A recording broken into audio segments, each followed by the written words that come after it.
예수님은 산상수훈 팔복에서 네 번째와 여덟 번째에 의에 줄이고 목마른 자가 되어야 하고 또 의를 위하여 박해를 받는 자가 되라고 하셨습니다. 예수님이 왜 그런 말을 하셨습니까? 그런 자가 복이 있기 때문이라고 하셨고 그런 자들은 천국을 가지게 된다고 말씀하셨습니다. 의에 줄이고 목마른 자, 의를 위하여 박해를 받는 자가 의인이라고 명확하게 정의를 내리고 계신 것이죠. 예수님은 당신의 제자는 이 의인의 길을 마다하지 않아야 한다고 하셨습니다. 오늘 시편 1편에서도 구체적으로 복 있는 사람은 바로 이 의인의 길을 가는 사람이라고 말씀하고 있는데 의인의 길을 가는 자들은 어떤 자들인지 살펴보겠습니다.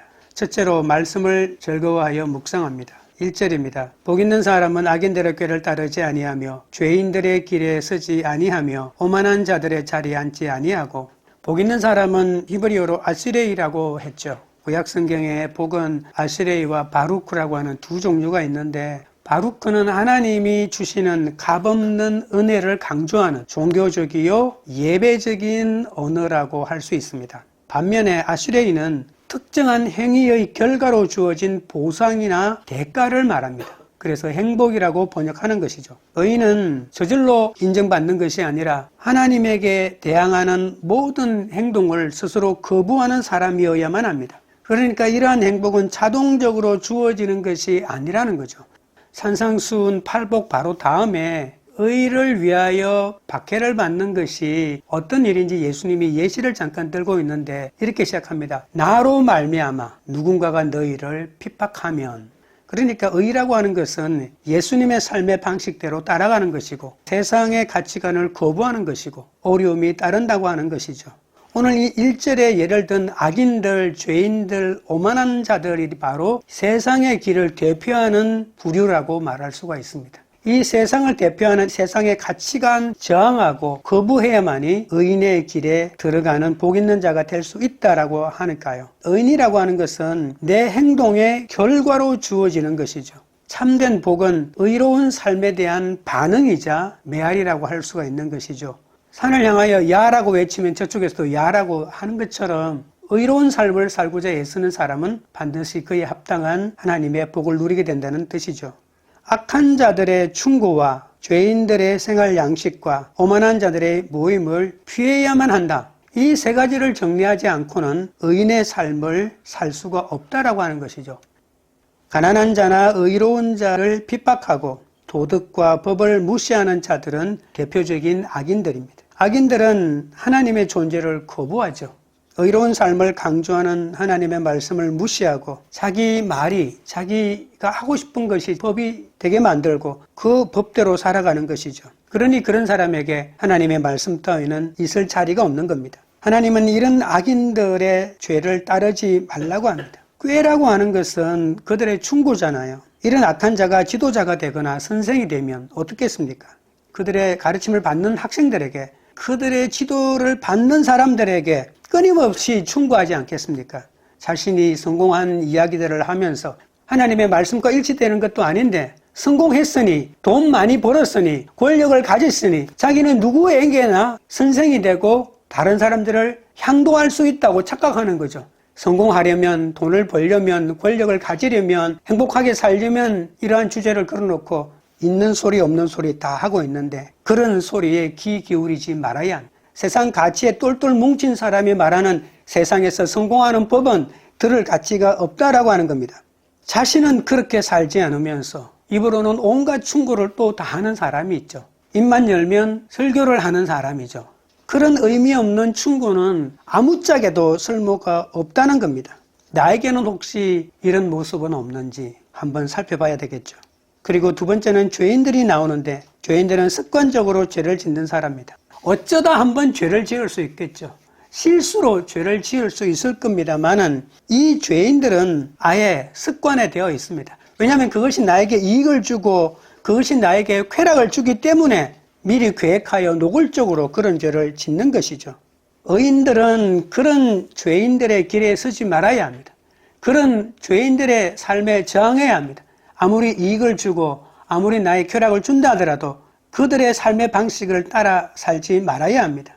무엇인가를 실현하고 결정할 때 그들의 행동과 그들의 선례가 내 삶의, 내 선택의 기준이 되어서는 안 된다는 말입니다. 길은 삶의 가치관을 말합니다. 하나님의 사람들은 믿지 않는 세상의 가치관과 달라야 하거든요. 세상의 가치관, 세속의 가치관을 버리고 말씀의 가치관, 성경의 가치관을 가져야 합니다. 쉬운 일은 아닙니다. 왜냐하면 이 가치관을 가진다고 해서 나에게 돈이 생기고 떡이 생기는 일이 아니기 때문에 그렇죠. 그냥 성공한 사람들을 따라가고 싶거든요. 오만한 자들은 반항적이고 냉소적인 사상가를 말합니다. 이 세 사람의 부류 중에서 제일 고도로 훈련된 사람이 바로 오만한 자들이라고 볼 수가 있습니다.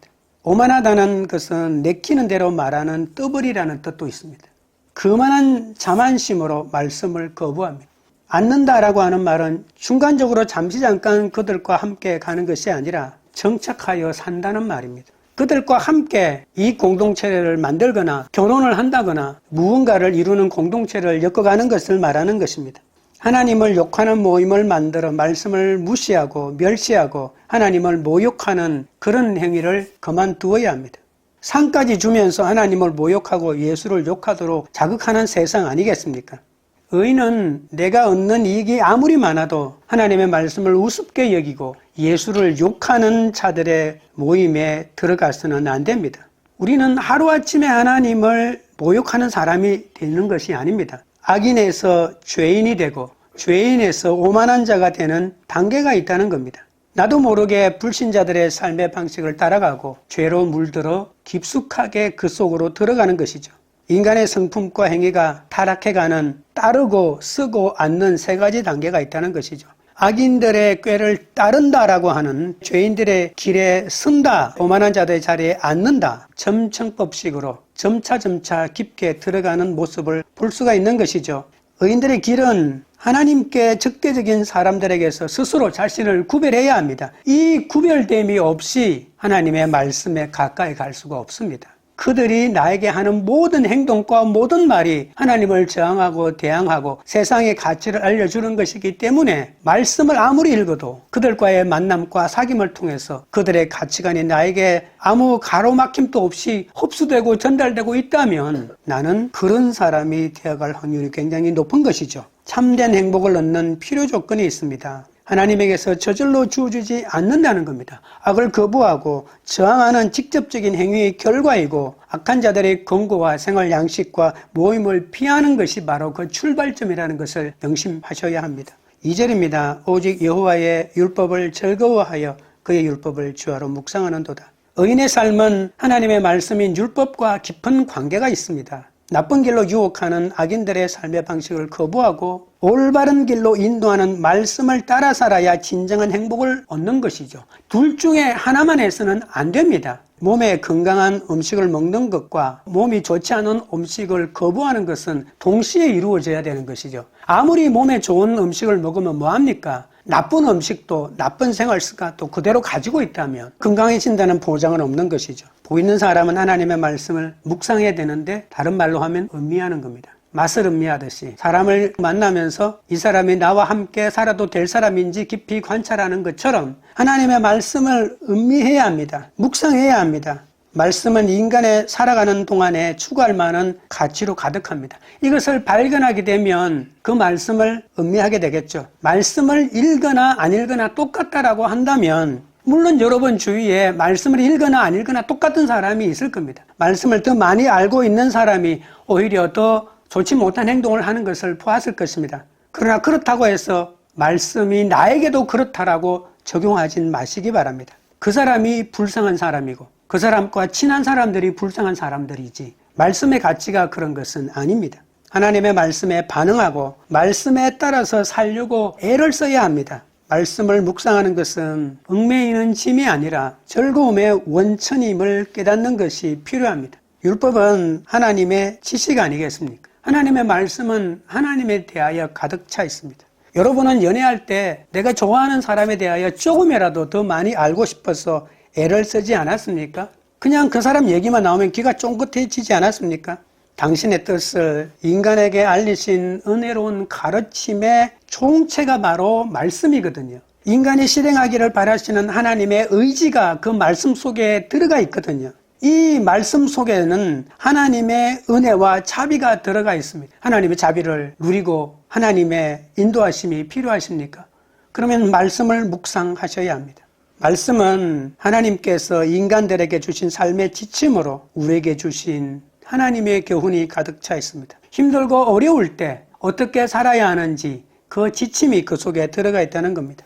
하나님에게서 온 본질적인 교훈과 계시는 이 하나님의 뜻과 조화를 이루면서 살아가는 사람들을 도와줄 목적으로 하나님이 주신 것이라는 사실을 명심하십시오.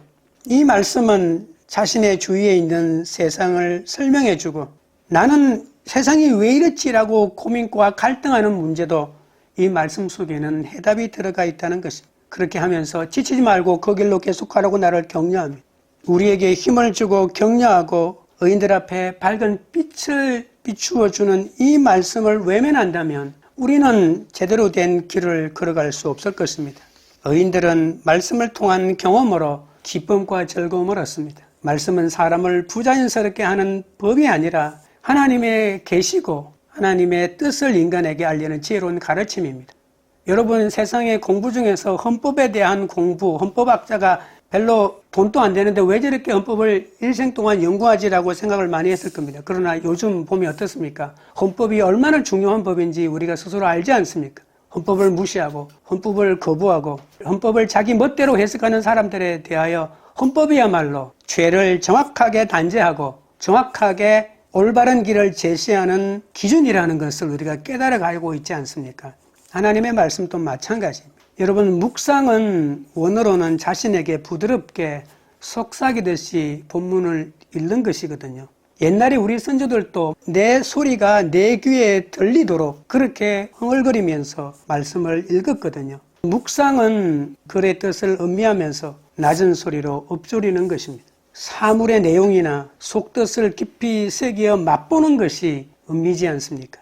이 과정이 없이는 말씀이 내 것이 될 확률이 굉장히 적습니다. 그냥 일방적으로 강당상에서 외치는 설교만 들었으는 별로 의미가 없습니다. 하나님의 말씀을 몇 절이라도 그 속의 의미를 파악하면서 속뜻을 깊이 새겨 맛보는 이 음미의 과정이 없다면 말씀이 내 골수에 채워지지 않습니다. 어떤 분은 공부하다는 의미가 이 음미하다는 말 속에 들어가 있다고도 말합니다. 뜻을 새기어 내 삶의 행동으로 나올 수 있도록까지 무의식 속에서도 그 말이 나에게 영향력을 끼치도록 한다라고 하는 의미에서는 공부라고 하는 말도 일리가 있는 것이죠. 죄악과 교만의 세력을 물리칠 수 있는 능력은 갑자기 주어지는 것이 아닙니다. 평소에 꾸준히 하나님의 말씀을 즐거워하고 사모하며 공부하는 것이 필요한 것이죠. 여러분, 어떤 사람이 근력운동이 필요하다고 해서 어느 날 갑자기 하루 종일 근력운동을 한다고 해서 근육이 생기지는 않습니다. 근육통만 생길 것입니다. 조금씩 최소한 1년 이상을 해야만이 근육이 생긴 겁니다. 여러분, 등 근육 한다고 아무리 등 근육을 잡아당기는 기구를 해도 근육이 없는 상태에서는 근육이 생기지는 않습니다. 일정하게 지속적으로 했을 때 근육이 생기고 그 근육이 더 큰 근육을 만들어내는 것이죠. 하나님의 말씀도 마찬가지입니다. 조금씩 꾸준하게 하는 것이 중요합니다. 주야로 묵상한다고 하는 것은 밤낮 끊임없이 공부한다는 말인데 미완용 시제를 사용하기 때문에 일회용이 아니라 꾸준히 습관처럼 해 나가는 것을 말하는 것이죠. 한 장이 너무 많으면 한 절이라도 좋습니다. 매일매일 조금씩 10분이라도 그 말씀 내용을 새기고 음미하는 것이 필요합니다. 밤은 슬플 때고 낮은 기쁠 때라고도 볼 수가 있죠. 그러니 환경에 구애받지 않고 변함없이 기쁠 때나 슬플 때나 하나님의 뜻에 내 삶을 맞추는 것이죠. 자기가 기쁠 때만 나한테 잘해주는 사람은 무섭지 않습니까? 그 사람이 나쁠 때는 나를 원수처럼 여기고 죽이려고 덤빌지도 모르지 않겠습니까? 좋을 때와 나쁠 때가 극단적으로 다른 사람이야말로 사귀기 힘든 사람 아니겠습니까? 환경에 구애받지 않고 변함없이 하나님의 뜻에 내 뜻을 맞추어 가야 합니다. 하나님의 뜻을 고칠 수는 없는 것이죠. 그것이 기준이니까. 그러면 하나님의 말씀에 비추어진 나의 잘못된 모습을 교정해 나가는 것이죠. 마치 삶을 미분하듯이 조금씩 아주 조금씩 바꾸어 나가는 것이죠. 의인들의 번영과 행복은 말씀 안에서 기쁨을 발견하느냐 하지 못하느냐에 달려 있습니다. 말씀은 모든 피조물의 존재의 이유와 의미를 제공해 주는 겁니다. 생각이 행동을 낳고 행동이 습관을 만들어냅니다. 하지만 복 있는 사람은 하나님의 말씀을 알고 그 말씀을 사랑함으로 하나님의 뜻대로 살아가는 사람임을 명심하십시오. 둘째는 열매 맺을 때까지 기다려야 합니다. 3절입니다. 그는 시냇가에 심은 나무가 철을 따라 열매를 맺으며 그 잎사귀가 마르지 아니함 같으니 그가 하는 모든 일이 다 형통하리로다. 의인의 삶은 물이 많은 시냇가에 심겨진 나무 같다고 말합니다. 시냇가는 그냥 자연적으로 물이 흐르는 시냇가가 아니고 인공수로입니다. 우기에만 물이 흐르는 팔레스타인의 일반적인 시내와는 달리 늘 물이 흘러가는 곳이죠. 더군다나 복수형입니다. 수로가 여럿이 있는 것이죠. 언제나 물이 마르지 않는 곳에 심겨진 나무가 바로 의인들이라고 본문이 말합니다. 나무는 물에서 필요한 모든 에너지를 끊임없이 공급받기 때문에 규칙적으로 풍성한 소출을 보장받지 않습니까? 에너지가 공급되지 않는 나무가 열매를 계속 맺을 리는 없는 거니까요.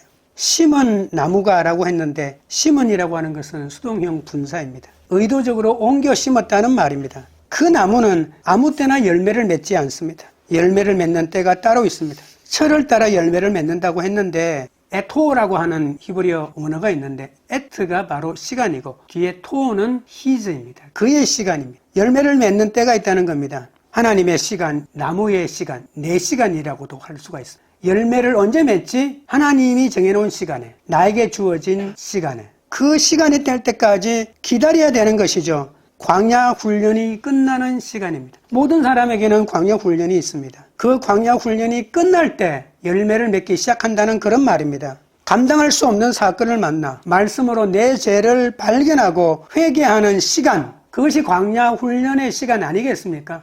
가장 적당한 시기에 규칙적으로 신뢰할 수 있도록 계속해서 내 열매를 맺는 시간이 올 때까지 나는 적어도 얻은 열매를 가지고 내 마음대로 사용하지 않도록, 여러분 아무리 열매를 많이 얻어도 그 열매를 내 쾌락을 위해 사용한다면 그 열매 얻은 것이 나를 죽이는 길로 인도하는 지름길이 될 것입니다. 돈이 많고 권력이 있고 많은 사람을 수하에 부리는 사람이 되었는데 내 인격이 덜 되었다면 어떻게 되겠습니까? 결국은 큰 일을 저지르고 말 것입니다. 별을 달고 높은 자리에 올라가면 뭐합니까? 한순간에 나락으로 떨어지는, 나에게 주어진 권력, 나에게 주어진 돈이 나를 죽일 수도 있다는 생각을 가지면 언제나 그것을 버릴 각오도 해야 되지 않겠습니까? 의인의 길과 반대되는 길을 나에게 강요할 때 내가 가진 돈과 내가 가진 권력이 나를 죽이는 독이 된다는 사실을 깨닫고 버려야 되지 않겠습니까? 이것을 버리고 못 버리고는 내가 광야의 훈련을 제대로 거친 사람이냐? 정말 세상에서 나를 행복하게 해주는 것은 하나님이고 내가 가지고 있는 권력이 아니고 돈이 아니고 이 세상에 누리는 쾌락이 아니라는 것을 깨달을 때 그런 선택을 할 수 있지 않겠습니까?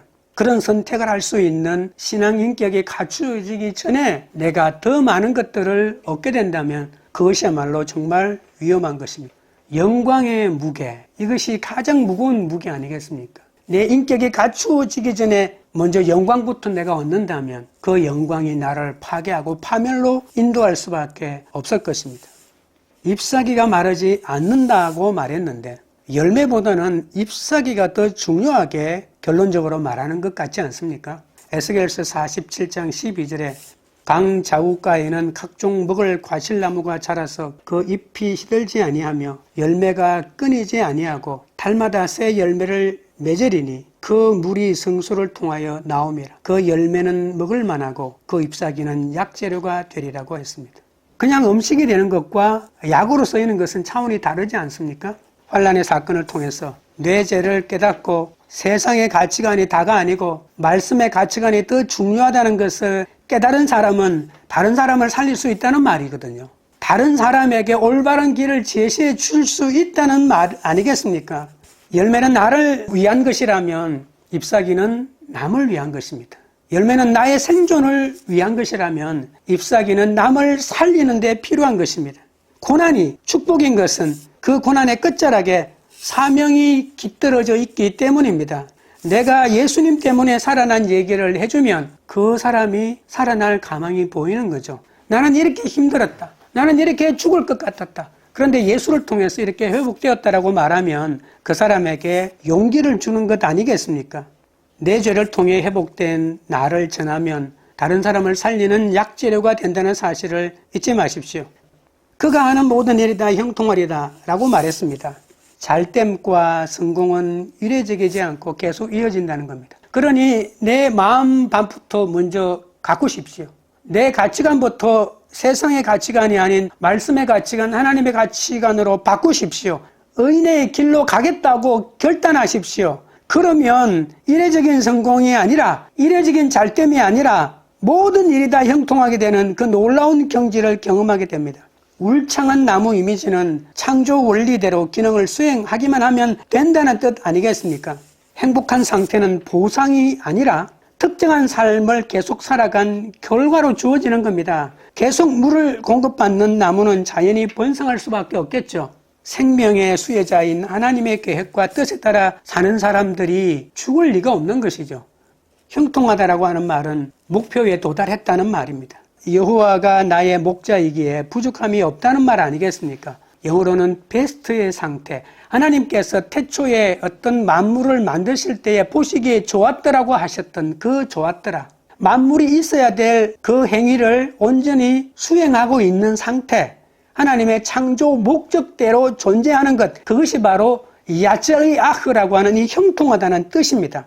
하나님의 말씀대로 살아가는 자는 하나님의 창조 목적대로 베스트의 삶을 살아갑니다. 내가 이 땅에서 가장 행복한 자가 되어 가장 권력을 많이 누리고 가장 돈을 많이 누리는 것, 그게 하나님의 창조의 목적이 아닙니다. 형통한 삶은 하나님이 주신 선물입니다. 시냇가에 심긴 나무가 홍수와 가뭄에도 형통하여 철을 따라 열매를 맺듯이 우리가 말씀의 뿌리를 잘 내리면 나의 어떤 문제도 해석을 받고 해결할 수가 있는 것이죠. 4절입니다. 악인들은 그렇지 아니하며 오직 바람에 나는 겨와 같도다. 이제 악인들의 운명적인 삶의 어두운 그림자를 보여줍니다. 그렇지 아니하며 강한 의조로 악인들은 의인들처럼 번영을 누리지 못한다고 말하고 있지 않습니까? 악인들은 겨와 같다. 먼지라는 뜻도 있습니다. 겨라고 하는 알맹이는 없는 껍질에 불과한 먼지 같은 존재가 악인들의 실체입니다. 하나님을 멀리하는 삶은 겨와 같이 공허하고 무의미하고 무가치합니다. 바람에 나는 겨는 얼핏 보면 부러운 삶처럼 보입니다. 의인은 나무고 악인은 겨라고 합니다. 나무는 한 곳에 심겨져서 한 발짝도 움직일 수가 없는데 겨는 바람에 따라 온 세상을 유람하고 돌아다니고 있지 않습니까? 외롭고 쓸쓸한 느낌이 나무에게 있고 너무나도 쾌활하고 명랑하고 자유분방한 모습이 겨에 있지 않습니까? 어떻게 보면 그렇게 느껴진다고요. 예수 믿는 나의 고단한 삶, 예수 믿지 않는 저들의 자유분방한 삶이 비교되면서 왜 나는 이럴까라고 하는 원망이 들어올 때도 있겠죠. 그러나 온 세상을 유람하고 유유자적하게 살아가는 것처럼 보이는 겨의 삶은 심판의 삶이라는 것을 본문이 말합니다. 원어의 뜻을 보면 겨가 주체가 아니고 바람이 주체라는 겁니다. 바람에 나는 겨가 아니고 바람이 날려버리는 겨라고 하는 뜻입니다. 이 바람은 어떤 바람입니까? 바로 심판의 바람입니다. 심판의 바람이 겨를 날리고 있다고요. 어디로요? 태우기 위하여 지옥의 불구덩이 속으로, 그 지옥으로 떨어지는 줄도 모르면서 좋다라고 하면서 바람이 나를 날려서 온 세상을 구경하게 해주는구나라고 착각하게 만든다는 것입니다. 그 잠시 잠깐 착각이 이 세상의 70년, 80년의 삶입니다.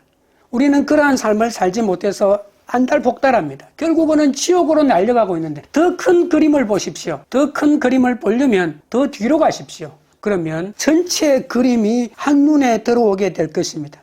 바람에 의해서 겨가 흩어지는 것은 갑작스러운 악인의 멸망을 뜻합니다. 의인은 견고하게 뿌리를 내리고 인내하는 이미지인 나무라면 바로 악인은 날아가고 사라져버리는 부질없는 티끌 같은 인생이라고 하는 이미지를 보여줍니다. 나무는 열매를 맺지만 겨는 어떤 열매도 맺지 못하죠. 알맹이가 없는데 불쏘시개로 쓰면 정말 좋습니다. 저희가 정미소 할 때 겨가 너무 많이 생겼거든요. 처음에 사람들이 겨를 가져가지 않았어요. 어떤 용도로 쓸지 몰랐으니까. 저희들이 집에서 불을 뗐습니다. 화력도 좋고 불떼기 정말 좋았거든요. 그러나 그 겨는 어떤 열매를 맺지도 못합니다. 열매를 맺을 만한 씨앗이 그 속에는 전혀 들어가 있지 않기 때문에. 여러분 어떤 삶을 사시기를 원하십니까? 나무와 같은 삶을 사시겠습니까? 나무는 엣즈, 겨는 모츠, 어느 유의를 하고 있습니다. 엣즈의 나무 인생을 사시겠습니까? 모츠의 겨의 인생을 살겠습니까? 비슷한 말이지만 그의 운명은 지옥으로 가느냐 천국으로 가느냐 갈리고 있습니다. 여러분, 말씀을 깊이 묵상함으로써 나무와 같은 삶을 사시는 여러분 되셔야 합니다. 셋째는 하나님이 인정하는 삶이 의인의 삶입니다. 5절입니다. 그러므로 악인들은 심판을 견디지 못하며 죄인들이 의인들의 모임에 들지 못하리로다. 그러므로 라고 하는 이 말을 기억하십시오. 논리적인 결론입니다. 재판정에서 수많은 변론을 가지고 난 다음에 최종적으로 결단을 내리는 날입니다. 악인들은 심판을 견디지 못하며 죄인들이 의인들의 모임에 들지 못하리로다. 이것이 악인들에 대한 판결입니다. 악인들에게 말씀과 정의가 심판이 기준이 되는 법정에서 어떤 정상 참작도 얻지 못한다는 말이겠죠. 악인들은 겨와 같이 가볍고 무익한 존재여서 사회에 악한 영향력만 끼친 존재이기 때문에 무죄가 선고될 리가 없다는 말입니다. 심판을 견디지 못한다라고 하는 말이 본문에 있습니다. 이걸 원어로 보면 심판에 서지 못한다라고 하는 말입니다. 죄인들은 심판이 최종적으로 선고될 때까지는 무릎을 꿇고 머리를 땅에 박고 엎드려 있습니다. 무죄가 되면 그 사람은 그 자리에 일어서서 머리를 들고 딱 서게 됩니다. 그런데 악인들은 심판을 서지 못한다니까 유죄가 선고된다, 그런 뜻인데 그 유죄의 내용이 뭐냐면 의인들의 모임에 들지 못한다라고 하는 겁니다. 의인들의 모임은 두 가지라고 볼 수 있습니다. 살아서는 믿음의 공동체에 속해서 하나님을 예배할 자격을 박탈한다는 것이고, 그리고 영원한 의미에서 보면 지옥으로 떨어진다는 말이에요. 천국에 들어가지 못한다는 판결을 받게 된다는 것이죠. 의인들의 공동체에서 쫓겨나 어떤 예배도 참석할 수 없는 것, 그게 뭐 대단한가라고 말하겠는데, 이 의인들의 모임은 지금의 교회와는 차원이 다릅니다. 지금의 교회는 천국의 모습을 그대로 재현한다고 말할 수는 없지만 본문이 말하는 의인들의 모임은 천국을 그대로 재현하는 참된 예수님만 예배하는 그런 예배를 말하는 것이거든요. 그들의 삶은 바람에 나는 겨와 같이 완전히 날아가 버렸습니다. 이 심판은 살아있는 동안에 계속되는 하나님의 심판인 동시에 천국과 지옥을 가르는 최종 심판정에서도 지옥으로 떨어지는 심판을 받게 된다는 것입니다. 그리스도의 부활에 참여하지 못하고 다시는 기회가 없는 영원한 멸망으로 떨어지는 것이니까 이 심판만은 우리가 벗어나야 할 것입니다. 6절입니다. 무릇 의인들의 길은 여호와께서 인정하시나 악인들의 길은 망하리로다. 인생에는 두 가지 길이 있습니다. 의인의 길이 있고 악인들의 길이 있습니다. 이들의 운명은 어떻게 될까요?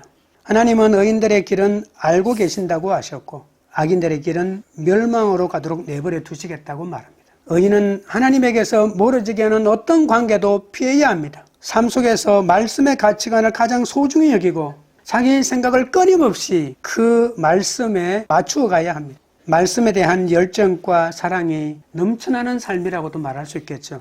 돈이 넘쳐나는 것이 아니고 권세가 넘쳐나는 것이 아니고 말씀에 대한 열정만은 누구에게도 뒤지지 않겠다는 그런 열망이 내 속에 있는 것이죠. 의인들의 이러한 행동은 그들의 삶을 스스로 지켜주는 울타리가 될 것입니다. 하나님이 나를 지켜주겠지만 하나님을 간절히 사모하고 하나님의 말씀대로 살고자 하는 나의 열망이 결국은 모든 세상의 악으로부터 지키는 울타리가 된다는 말이겠죠. 하나님이 인정한다고 하는 말, 하나님이 알아주신다고 하는 말, 얼마나 귀한 말입니까? 하나님이 애정이 넘치는 걱정으로 나를 돌봐주고 나를 인도해주고 나를 보호해준다는 말입니다. 하나님은 우리의 길을 대충 아는 것이 아니라 온전히 아시고 돌봐주십니다. 하나님이 이끄시는 인생에 실패가 있겠습니까? 나는 아무리 실패라고 말하고 싶어도 하나님은 내가 너를 인정해, 그러면 실패는 없는 인생이야 라고 말해주십니다. 내 몸이 건강하지 못하고 내 돈이 많지 않고 내 삶이 궁금한 면이 많다 할지라도 실제로 하나님이 이끄시는 인생은 실패할 수 없는 인생입니다. 그러나 악인의 길에 대한 마지막 말씀을 덧붙이고 있지, 악인의 길은 망하리로다. 망한다라고 하는 말은 내동댕이 친다는 말입니다. 하나님이 악인들을 내동댕이 칠 것입니다. 우리가 악한 삶을 스스로 선택한다면 파멸의 길을 벗어날 수가 없습니다. 악인들의 파멸은 하나님의 징벌이 아닙니다. 의인들의 형통이 하나님의 보상이나 상급이 아닌 것처럼 말입니다. 의인의 인도하심과 악한 자들의 파멸은 모두 스스로가 선택한 삶의 자연스러운 결과입니다. 누구도 원망할 수 없고 누구도 탓할 수가 없습니다.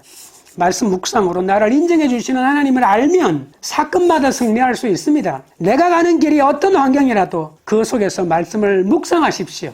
잎사귀가 마르지 않는 하나님의 형통함을 경험하시게 될 것입니다. 악인들의 길은 넓은 길이라 그 길로 가는 사람이 얼마나 많은지 모릅니다. 하지만 그 길은 멸망의 길입니다. 그러나 의인들의 길은 좁은 길이라 찾는 사람이 없습니다. 그런데 그 길은 영생으로 가는 영원한 길이라고 말씀하셨습니다. 여러분 모두 이 좁은 문이지만 의인의 길로 가시기 바랍니다. 말씀을 맺겠습니다.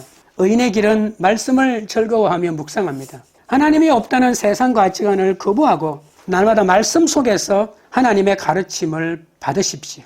의인의 길은 열매 맺을 때까지 기다립니다. 내가 기다리는 동안 하나님은 더 크고 놀라운 삶의 열매를 허락하셔서 나도 살고 남도 넉넉히 살리는 삶으로 인도하십니다. 열매 맺기를 기다리는 동안 회개하여 영의 사람으로 나를 더 자라게 하셔서 더 든든하게 나를 세워 가십니다. 의인의 길은 하나님이 인정하십니다. 의인의 삶은 허망하게 끝나지 않고 반드시 하나님이 인도하십니다. 악인들이 가는 길은 넓은 길이고 그쪽으로 가는 사람도 많고 성공의 길처럼 보이지만 멸망의 길과 연결되어 있습니다.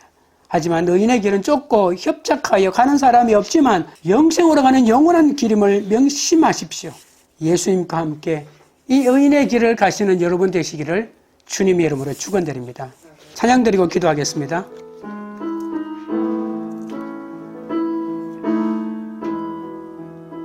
주를 향한 나의 사랑은 주께 고백하게 하소서. 아름다운 주의 그늘 아래 살며 주를 보게 하소서. 주님의 말씀 선포될 때에 땅과 하늘 진동하리니 나의 사랑 고백하리라. 나의 구주 나의 친구 부드러운 주의 속삭이 나의 이름을 부르시네. 주의 능력 주의 영광을 보이사 성령을 부소서. 메마른 곳 거룩해지도록 내가 주를 찾게 하소서. 내 모든 것 주께 드리리. 나의 구주 나의 친구 온 마음으로 주를 바라며 나의 사랑 고백하리라. 나를 향한 주님의 그 크신 사랑 간절히 알기 원해. 주의 은혜로 용서하시고 나를 자녀 삼아 주셨네. 나의 사랑 고백하리라. 나의 구주 나의 친구. 여러분 기도하실 때 현재 내 삶이 시련의 시기를 보내고 있어도 말씀을 묵상하며 순종함으로 의인의 삶을 살게 해달라고 기도합시다.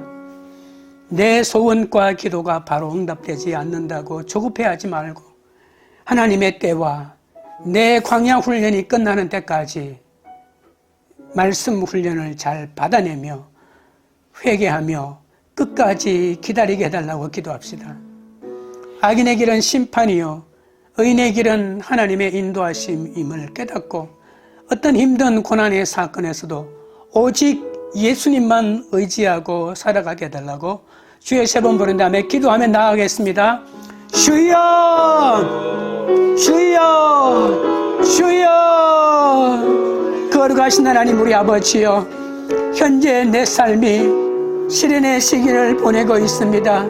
아버지 하나님, 그러나 눈 내리는 시련의 시기를 보내고 있다고 할지라도 끝까지 말씀을 묵상하며 그 말씀에 순종하며 세상의 가치관을 거부하며 오직 말씀으로 살아갈 수 있도록 아버지 하나님이여 인도하여 주시고 붙들어 주시옵소서. 내 소원과 기도 바로 응답되지 않는다고 조급해하지 않게 하여 주옵소서. 하나님이여, 우리의 소원과 우리의 기도가 언제 응답됩니까? 아버지 하나님이여, 하나님의 때와 아버지 내 광야의 훈련이 끝나는 때를 나는 알지 못하지만 그 때가 올 때까지 말씀의 훈련을 잘 받으며 말씀으로 나를 보고 내 속에 있는 죄를 씻어내고 아버지 하나님이여 팔복의 가치관을 만들며 어떠한 군락이 오고 어떤 돈이 있어도 아버지 하나님의 쾌락으로 나를 파괴하지 않도록 그러한 신앙의 훈련을 가질 때까지 기다리며 주님을 바라보게 하여 주시옵소서. 악인의 길은 심판이요 의인의 길은 하나님의 인도하심을 알기를 원합니다. 아버지 하나님이여, 저 넓은 길로 가는 사람들을 보시옵소서. 저 웃는 얼굴들을 보시옵소서. 그리고 좁은 길로 허리를 숙이고 아버지 하나님이여 헤매고 가고 돌뿌리에 부딪혀 걸어가고 있는 우리의 삶을 보시옵소서.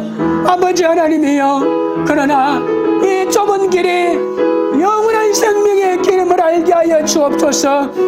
넓은 길로 가고 있는 사람들을 부러워하지 아니하며 세상의 것들을 누리고 세상의 쾌락을 향유하는 사람들을 부러워하지 않고 오직 말씀의 가치관으로 좁은 길로 가지만 의인의 삶을 가기로 작정하여 그 길로 걸어가는 나 자신을 불쌍히 여기는 것이 아니라 하나님이 나를 인도하신다. 악인들의 삶은 하나님의 내동댕이 치지만 우리의 삶은 하나님이 인도하신다는 믿음으로 끝까지 이 길로 예수님만 의지하며 갈 수 있도록 주여 붙들어 주시고 인도하여 주시옵소서.